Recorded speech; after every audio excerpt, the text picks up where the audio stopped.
یعنی یعنی وہ اپنے مرتبہ کو پا لیتا ہے جب وہ قرآن کی عظمت کو، قرآن کی نالج کو جو اس کے تئیں اس میں چھپی ہوئی ہے، اس کے ذریعے سے انسان جو ہے اپنے وجود کو سمجھ لیتا ہے.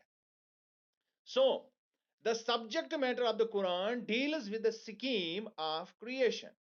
اور جب ہم دیکھتے ہیں کہ پورے کا پورا جو سبجیکٹ میٹر ہے قرآن کا، جو موضوعی بحث قرآن نے بنایا ہے پوری دنیا کی creation, its origin, its purpose, its apparent and hidden aspects, اس کے ہر گوشے پر یہ روشنی جو ہے ڈالتا ہے. یعنی یہ جو دنیا جو ہے یہ تخلیق کس طرح سے ہوئی، اس کا مقصد کیا ہے، اور اس کے ظاہری پہلو کیا ہے، اس کے باطنی اسباب کیا ہے، ان سب چیزوں کے بارے میں جو ہے، یعنی پورے نظام کے بارے میں قرآن روشنی ڈالتا ہے.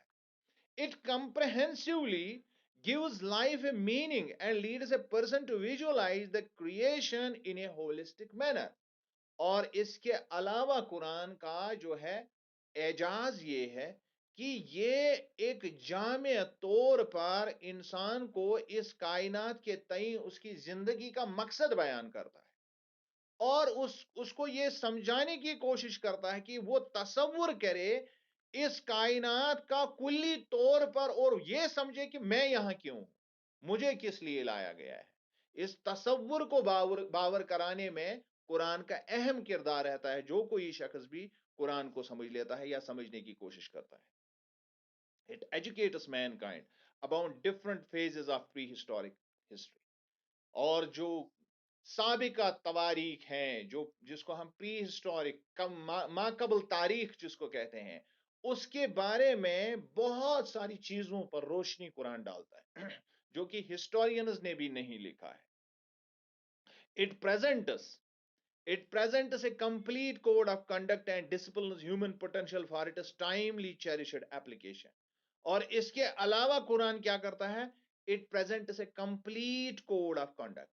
یہ انسان کے سامنے ایک ضابطۂ حیات رکھتا ہے کہ آپ کو کس طرح سے اس دنیا میں کس طرح سے کام کرنا ہے، اور یہ انسان کو ڈسپلن کرتا ہے، اس کی تشکیل نو کرتا ہے، اس اعتبار سے جس اعتبار سے انسان کو اس کا پوٹینشل اللہ نے عطا کیا ہے، انسان کو جو خصوصیات اللہ نے عطا کی ہے ان کو اجاگر کرتا ہے، تاکہ انسان کے جو اس کا جو دنیا میں جو اس کو لانے کا مقصد ہے وہ اس کو پورا کرے.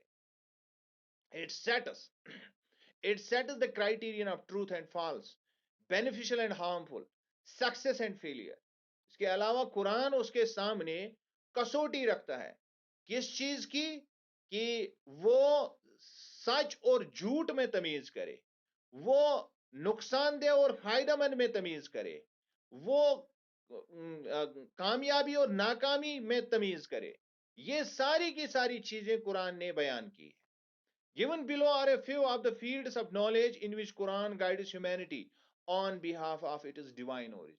چونکہ ہم یہ مانتے ہیں، مسلمانوں کا تصور جو ہے، ابدی تصور ہمارا یہ ہے کہ اسلام نے جو قرآن جس کی بنیاد ڈالی ہے قرآن نے، یعنی اسلام میں ایک آفاقی ایک تصور ہے اس کائنات میں، اور ہمیں وہ نالج ملی ہے جو انسان کو انسانیت پر مبنی اصول اپنانے کے لیے قائل کرتا ہے. لہذا اس میں بہت سارے نالج کے فیلڈز ہیں جو انسان کو جاننے کی ضرورت ہے، اور وہ سارے فیلڈز جو قرآن نے جن کا لحاظ کرتے ہوئے قرآن نے جن کو اپنے اندر جگہ دی ہے، جن کا ذکر اللہ نے کیا ہے، ان پر جب ہم ایک تائرانہ جب ہم نظر ڈالتے ہیں تو ہمیں یہ ساری چیزیں نظر آتی ہیں. یہ چند ایک چیزیں جو میں نے یہاں پر جن کا ایک لسٹ آپ کو ملے گا کہ کون کون سے فیلڈز آف نالج جو ہے قرآن نے مینشن کی ہے. Number 1 is knowledge of unseen and divine existence.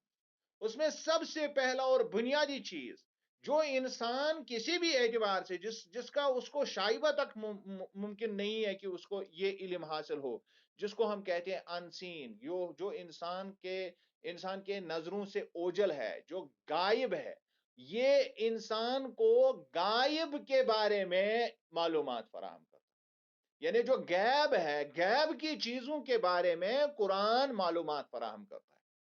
یہ کوئی اور نہیں کر سکتا ہے، کسی اور طرح سے یہ ممکن نہیں ہے. کیا چاہے کہ انسان کتنا بھی سائنس میں کتنا ترقی کرے، اخلاقی طور پر کتنا وہ اعلیٰ مقام حاصل کرے، جب تک اس کو غیب کے بارے میں کوئی علم دے گا نہیں، تب تک اس کو حاصل نہیں ہو سکتا ہے. اور یہ پہلی چیز سب سے امپورٹنٹ ہے، کیونکہ ہمارا وجود جو ہے، اس کی اصل جو ہے وہ غیب سے متعلق ہے. اور ہم جہاں سے آئے ہیں اس کا ہمیں مطلب ذرا سا بھی آئیڈیا نہیں ہے، اس کے متعلق ہم کچھ جانتے ہی نہیں ہیں. تو اس سب کے بارے میں انسان کو باخبر کرنے کا جو ذریعہ وہ قرآن ہے. یہ اس نالج تک جو ہے انسان کو لیتا ہے. And that is called knowledge of unseen and divine existence. اور اب انسین غیب میں سب سے بڑی چیز وہ ہے اس کائنات کا خالق کون ہے. یہ جو پوری کریشن ہے، دنیا جس کو ہم دیکھتے ہیں، جو ٹھوس جامد حیثیت کے طور پر ہماری نظروں کے سامنے ہے، تو وہ اس کا بنانے والا کون ہے؟ That is the divine existence. اس کے بارے میں قرآن بات کرتا ہے. Quran tells us about the unseen. اللہ، یا پھر اٹ لکھا ہوا، اٹ از ناٹ دیئر، یہ کاما یہاں کریں گے آپ. اللہ، پروفیسیز، دا اینجلز، یہ اٹ کی جگہ دا ہے. اللہ، اس کے بعد comma, the prophecies, the angels, the life before birth and after death. یہ وہ ساری چیزیں ہیں جن کے بارے میں شاید ہم کچھ بھی نہیں جانتے. یعنی اللہ جو کریٹر خالق ہے اس کائنات، اس کے بارے میں ہم کچھ نہیں جانتے. اس کے علاوہ قرآن نے بہت ساری پروفیسیز کی ہیں کہ آگے کیا ہوگا، اس کے بارے میں ہم کچھ پہلے سے جانتے ہی نہیں ہیں اگر قرآن نہیں بتاتا تو. اسی طرح اینجلز، ان کے بارے میں بھی ہمیں کوئی معلومات نہیں ہے. دا لائف بفور برتھ، ہم یہاں سے پہلے، دنیا میں آنے سے پہلے ہم کہاں تھے اس کے بارے میں ہم کچھ نہیں جانتے ہیں. اینڈ آفٹر ڈیتھ، کیا ہو جائے گا اس کے بارے میں ہم کچھ نہیں جانتے. So it is all unseen. یہ غیب ہے جس کے بارے میں قرآن تفصیلاً بحث کرتا ہے. It gives an account of the creation of the heavens and earth. اس کے ساتھ ساتھ جو چیز اس کائنات میں وجود رکھتی ہے، یعنی جو غیب نہیں ہے لیکن انسان کی دسترس میں نہیں ہے. یعنی اس کائنات میں انسان کو تصور ہے کہ کائنات بہت بڑی ہے، اور سائنس بھی یہ مانتا ہے کہ وہاں تک انسانی آنکھ پہنچ نہیں سکتی ہے ابھی تک. اس کے بارے میں بھی قرآن بات کرتا ہے. It not only prophesizes the destruction of the worlds, but also prophesizes the resurrection and the establishment of the day of judgment. اب یہ صرف اور صرف ان چیزوں کے بارے میں اپنی پیشگوئیاں نہیں کرتا ہے قرآن کہ کس طرح سے ملک اور قوم تباہ ہوتے ہیں یا کس طرح سے تباہ ہو جائیں گے، بلکہ یہ بھی بات کرتا ہے کہ اینڈ آف ٹائم کب آئے گا، وجود، اس کائنات کا وجود کب ختم ہوگا، اور کب ڈے آف ججمنٹ جس کو ہم کہتے ہیں کہ یوم جزا، وہ کب شروع ہو جائے گا. It discusses the reward and punishment for one's deeds. اور پھر یہ بھی بات کرتا ہے کہ پھر جس کے ڈیڈز اس طرح کے ہوں گے اس کو کیا جگہ ملے گی، کون سا مقام ملے گا. یہ سب غیب سے تعلق رکھتا ہے. اور جس کے ڈیڈز اس طرح سے ہوں گے تو اس کو کیا ملے گا. یعنی پہلے سے ہی یہ ساری باتیں طے شدہ ہے قرآن کے اندر، اور بدرجہ اتم اس کو کلیئر اور بیان کیا گیا ہے. یہ پہلی چیز ہے، پہلی نالج کی، یعنی غیب سے تعلق رکھنے والی نالج جو ہے قرآن میں ہے. Number 2، knowledge of history to take lessons. پھر قرآن میں ایسی تاریخ جس کے ذریعے سے انسان اپنے لیے سبق آموز چیزیں حاصل کر سکتا ہے، سبق حاصل کر سکتا ہے، تاکہ وہ پرانی چیزوں کا دماغ میں ایک آئیڈیا بنا کے آنے والی زندگی کو سنوارے، آنے والی زندگی کو اپنی ٹھیک کرے. کیونکہ قرآن نے اسی وجہ سے کچھ تاریخی چیزیں بیان کی ہے، کچھ ہسٹورک چیزیں بیان کی ہے، تاکہ انسان جو ہے اپنی راہ ٹھیک طرح سے پکڑ لے. It narrates the true stories of some of the previous prophets. اس میں بہت سارے جو ہے سابقہ پروفٹس، 25 کی تعداد تقریباً ہے، جن کا ڈائریکٹ ذکر قرآن کرتا ہے. ان کے بارے میں کوئی نہ کوئی ان کی زندگی سے مخصوص کوئی ایپیسوڈ ہمیں بتاتا ہے. اور اس کے علاوہ نیشنز اور مختلف جو اقوام دنیا میں گزری ہیں، مختلف لوگ، مختلف جگہوں سے تعلق رکھنے والے لوگ جو گزرے ہیں، ان کے بارے میں بات کرتا ہے قرآن. To demonstrate the fact that fate of a nation is decided by Allah. تاکہ یہ چیز واضح کر دیا جائے انسان کے لیے کہ اصل میں جو دنیا کے اقوام کی تقدیر جو ہے، ان کی فائنل ڈیسٹنی جو ہے، وہ اللہ طے کرتا ہے، کوئی اور نہیں کرتا ہے۔ اللہ ان کی اس میں ڈائریکٹ انٹروینشن کرتا ہے، یعنی ہسٹری میں اللہ کا ڈائریکٹ انٹروینشن ہے on the basis of the behavior of the nations and their conduct towards the divine guidance۔ اور کس بنیاد پر یہ انٹروینشن اللہ کرتا ہے کہ ان کا طریقہ کار کیا ہے اس وحی کے ساتھ جو اللہ اپنی طرف سے ان کے لیے، ان کی گائیڈنس کے لیے لاتا ہے۔ جو قومیں اس گائیڈنس پر عمل کرتی ہے تو ان کو عروج ملتا ہے دنیا میں، اور جو قومیں اس کو بحثیت ایک قوم، جب قوم کسی چیز، کسی وحی کو ریجیکٹ کرتی ہے تو وہ پستی میں چلے جاتے ہیں، and we know about it. اور مسلمانوں سے زیادہ اس کی ایکسپیرینس کسی کو نہیں ہے، کیونکہ آج اس کائنات میں ہم حامل وحی، ہم لوگوں کے پاس وہی ہے، ہم لوگوں کے پاس قرآن ہے، کسی اور کے پاس نہیں۔ اور جس طرح سے ہم نے اس کو چھوڑا ہے اسی طرح کے ڈنڈے پڑ رہے ہیں، اسی طرح کا حساب کتاب ہو رہا ہے ہمارے ساتھ دنیا میں۔ سو یہ گائیڈنس جو ہے، جو اللہ کے ذریعے سے پروفٹس کو ملی، اور جس کے عین مطابق اگر لوگوں نے کبھی بھی اپنا جو ہے اپنی راہ پکڑ لی تو اس کو عروج ملا کائنات میں۔ اور اگر انہوں نے کنی کاٹ دی، اس کو پس پش ڈال دیا اس گائیڈنس کو، تو پھر اللہ نے ان کے لیے تباہی کا سامان پیدا کر دیا۔ قرآن ان ایمبیگیسلی ہولڈس، یعنی جس میں کوئی ایمبیگیٹی نہیں، کوئی ایمبیگیٹی جس میں نہیں ہے، بالکل واضح طور پر قرآن کا قرآن یہ بات بالکل واضح طور پر کہہ دیتا ہے that the people who accepted the divine guidance become prosperous and who reject were doomed۔ وہ لوگ جو اللہ کی دی ہوئی جو گائیڈنس ہے، دی ہوئی ہدایت جو ہے، جو اس پر عمل کرے تو وہ دنیا میں کامیاب کامران ہو جاتے ہیں، اینڈ دوز جو اس سے کنی کاٹتے ہیں، جو اسے دور بھاگتے ہیں، جو اسے ریجیکٹ کرتے ہیں، ترک کر دیتے ہیں، تو ان کے لیے کیا ہے؟ ان کے لیے بربادی ہے۔ All the historical facts presented by Quran are approved by the current historians and historical knowledge۔ اب جو چیزیں اللہ نے اس کے بابت بیان کی ہے ہسٹری کے بارے میں، ان سب کو جب آج کے مورخین جب اس پر تحقیقیں کرتے ہیں تو یہ ساری باتیں سچ ثابت ہو جاتی۔ Then comes number third, that is called eschatology, prophecies and knowledge of end of time۔ یہاں پر ابھی ہم نے پروفیسیز کا جنرل ذکر ہم نے کیا کہ اس کی بات، لیکن ایک خاص علم قرآن میں ہے جس کو ہم کہتے ہیں علم آخر الزمان، ایسکٹولوجی جس کو کہتے ہیں، the prophecies that deal with the end of times، یعنی جو آنے والے وقت میں کس طرح سے انسان آہستہ آہستہ آخری اس دنیا کے آخری گھڑی کی طرف کس طرح سے جا رہا ہے، اس کے بارے میں ایک بہت بڑی علم کا خزانہ قرآن میں چھپا ہوا ہے۔ قرآن also contains a number of prophecies، اور اس کے بارے میں بہت ساری پیشگوئیاں قرآن نے کی ہے، and many of which have already been fulfilled۔ اور ان میں سے کئی ایک جو ہے آخر زمان کے تعلق سے کئی ایک پروفیسیز جو ہے وہ پہلے ہی مطلب وہ ثابت ہو چکی ہے۔ A few fulfilled ones include prophecies about the defeat of Sassanid Empire by Romans۔ جیسے پارسیوں نے، ایران والوں نے جب رومن امپائر کو شکست دی تو اس کے بعد جو ہے جو صحابہ تھے تو ان پر یہ گراں گزرا، کیونکہ جو ساسانڈ تھے وہ مطلب ایک طرح سے مشرک تھے، اور رومن امپائر میں زیادہ تر کرسچن لوگ جو تھے وہ الہامی کتاب پر یقین کرتے، اہل کتاب تھے، تو لہٰذا مسلمانوں کا انکلینیشن ان کی طرف تھا۔ لیکن جب ایران والوں نے ان کو شکست دی تو اس کے فوراً بعد جو ہے ان کا دل رکھنے کے لیے اللہ نے وحی نازل کی، جس کو سورہ روم میں جس کو بیان کیا گیا ہے کہ بہت جلد جو ہے رومی ساسانیوں کو ہرا دیں گے، اور ایسا ہوا۔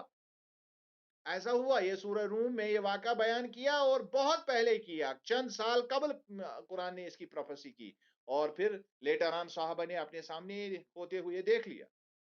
Prophecy regarding the conquest of Mecca and the peaceful entry of Muslims in the sacred mosque۔ اور اسی طرح قرآن نے پروفیسائز کیا تھا، پروفٹ صلی اللہ علیہ وسلم سے وعدہ کیا تھا کہ آپ جو ہے مکے میں واپس لائے جائیں گے، آپ وہاں داخل ہو جائیں گے، اور ایسا بھی ہوا، اور قرآن نے اس کے بارے میں بہت پہلے کہہ دیا تھا، اور لیٹر آن یہ ہو گیا۔ Prophecy regarding the protection of the Quran from interpolation and corruption۔ اسی طرح قرآن کے بارے میں اللہ نے بالکل قیامت تک گارنٹی دی ہے کہ اس میں کوئی دخل اندازی اور بدعنوانی کوئی نہیں کر سکتا ہے، اور آج تک ہم دیکھ رہے ہیں کہ اسی پیورٹی، پرسٹائن پیورٹی کے ساتھ قرآن ہمارے پاس موجود ہے. And prophecy regarding the prevention of remnants of Haru's body as a lesson for the forthcoming generations. اور اسی طرح قرآن نے اس بات کی پیشگوئی کر رکھی ہے کہ فرعون کی لاش میں نے محفوظ کر رکھی ہے، حالانکہ جس زمانے میں یہ ہوا اس زمانے میں اس لاش کا کوئی کلیو بھی نہیں تھا صحابہ کے پاس، ان کو پتہ ہی نہیں تھا یہ کہاں ہے. اٹ واز لیٹر آن کی جو the body of Pharaoh it was found in recent discoveries. یہ تازہ ڈسکوریز میں اس کو پا لیا گیا. ناؤ دس کارپس جو اس کا جو مجسمہ ہے، جو اس کی لاش ہے، which with its hair and skin intact can be visited at Royal Museum Egypt. اس کو مصر میں آج دیکھا جا سکتا ہے، اور مصر میں وہ پڑی ہے اس کی لاش، شاید اب وہ فرانس وہ لے گئے ہیں اس کو مزید تحقیق کے لیے.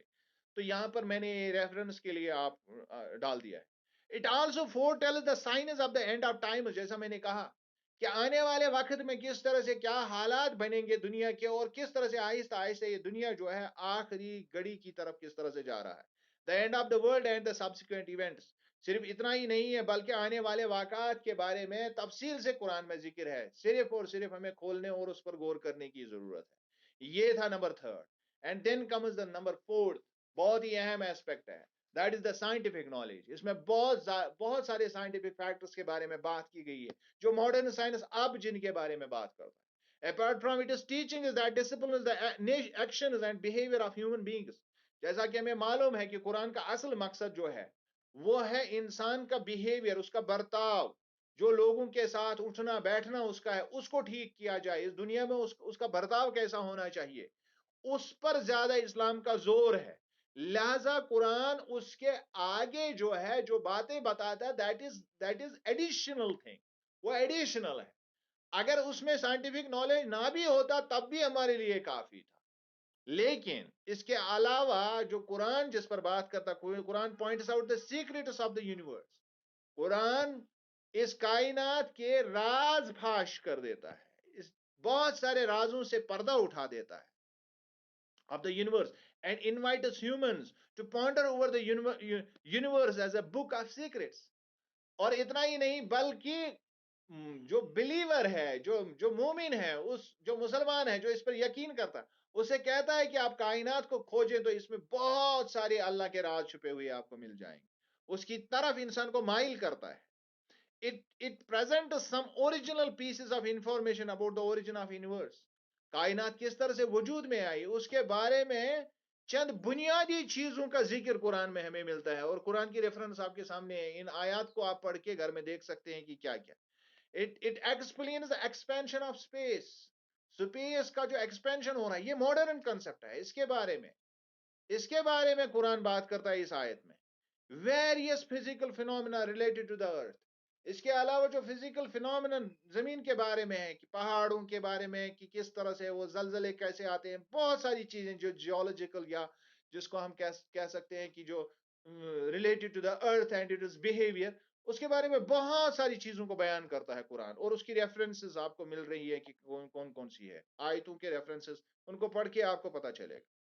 Protection of the earth and life on it from radiation and outer space اینٹیز.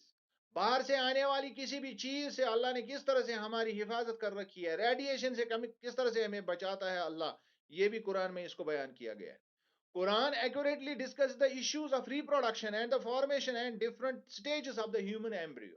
اس کے علاوہ جو جنین، جو شکم مادر میں جو بچہ پیدا ہوتا ہے وہ کس طرح سے، اس کے سٹیجز کیا ہے، وہ ایمبریو کے سٹیجز کو بیان کرتا ہے. یہاں تک کہ اگر ہم دیکھیں گے تو پہلے ہی جو 5 آیتیں وہی کی گئی ہے اس میں ہی بایولوجی کا ذکر ہے. خلق الانسان من علق، وہاں سے ہی سٹارٹ کرتا ہے اللہ رب العزت. اور ایمبریولوجی کے بارے میں بہت کچھ اس میں لکھا ہوا ہے، بہت ساری چیزیں. اور پروفیسر کیتھ مورڈ نے اس پر ایک بڑی بک لکھی ہے کہ کس طرح سے ایمبریولوجی کو کس طرح سے قرآن نے جو ڈسکس کیا ہے اس طرح سے کسی اور طریقے سے یہ ڈسکس ہو ہی نہیں سکتی. And many other discoveries which modern science was only recently able to discover. اس کے علاوہ بہت ساری ڈسکوریز کے بارے میں قرآن بیان کرتا ہے، جو آج کل کی دنیا میں ابھی سائنس جہاں پہنچی ہے، 1400 سال پہلے وہ ساری باتیں اس میں موجود ہیں۔ اینڈ آئی ہوپ کہ آپ نے اس سے ایک اندازہ جو ہے آپ نے کر لیا ہوگا کہ قرآن کی جو ہے نالج کی لیول کیا ہے۔ صرف اور صرف ایک چیز کی ضرورت ہے، اس کو ایکسپلور کرنے کی ضرورت ہے، اور اس ایکسپلور کرنے کے لیے بہت زیادہ ضروری یہ ہے کہ قرآن جس لینگویج میں اور جس ٹائم کی لینگویج میں، یہ آج کل کے عربی نہیں ہے، بلکہ جس وقت کی عربی میں نازل ہوئی، اس وقت کی عربی کو سمجھنا مسلمانوں کے لیے بے حد ضروری ہے۔ اور اب اگر مسلمان ایسا کر سکتے ہیں تو بہت ساری چیزیں ابھی بھی قرآن میں، ابھی کیا قیامت کی صبح تک رہیں گے، تو یہ چھوٹا سا لفظ ہوگا کہ ابھی بھی ہم کہہ سکتے ہیں، کیونکہ قرآن خود کہتا ہے کہ اس سے علم کی پیاس جو ہے کبھی بجھ ہی نہیں سکتی ہے، اس میں اتنا اللہ نے چھپایا ہے۔